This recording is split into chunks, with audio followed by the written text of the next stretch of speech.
My fellow Americans, I want to speak to you tonight about the troubling events of the past week. As I have said, the incursion of the U.S. Capitol struck at the very heart of our republic. It angered and appalled millions of Americans across the political spectrum. I want to be very clear. I unequivocally condemn the violence that we saw last week. Violence and vandalism have absolutely no place in our country and no place in our movement. Making America great again has always been about defending the rule of law, supporting the men and women of law enforcement, and upholding our nation's most sacred traditions and values. Mob violence goes against everything I believe in and everything our movement stands for. No true supporter of mine could ever endorse political violence. No true supporter of mine could ever disrespect law enforcement or our great American flag.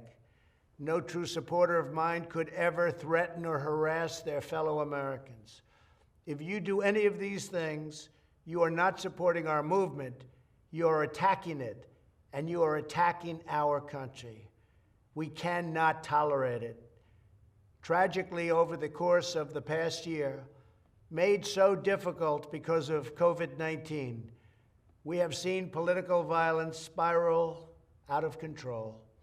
We have seen too many riots, too many mobs, too many acts of intimidation and destruction. It must stop. Whether you are on the right or on the left, a Democrat or a Republican, there is never a justification for violence. No excuses, no exceptions. America is a nation of laws. Those who engaged in the attacks last week will be brought to justice. Now I am asking everyone who has ever believed in our agenda to be thinking of ways to ease tensions, calm tempers, and help to promote peace in our country. There has been reporting that additional demonstrations are being planned in the coming days, both here in Washington and across the country. I have been briefed by the U.S. Secret Service on the potential threats. Every American deserves to have their voice heard in a respectful and peaceful way. That is your First Amendment right. But I cannot emphasize that there must be no violence, no law-breaking, and no vandalism of any kind.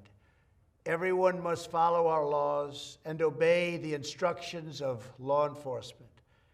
I have directed federal agencies to use all necessary resources to maintain order.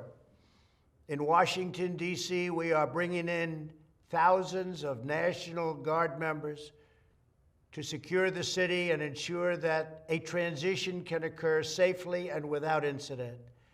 Like all of you, I was shocked and deeply saddened by the calamity at the Capitol last week. I want to thank the hundreds of millions of incredible American citizens who have responded to this moment with calm, moderation, and grace. We will get through this challenge just like we always do. I also want to say a few words about the unprecedented assault on free speech we have seen in recent days. These are tense and difficult times. The efforts to censor, cancel, and blacklist our fellow citizens are wrong, and they are dangerous.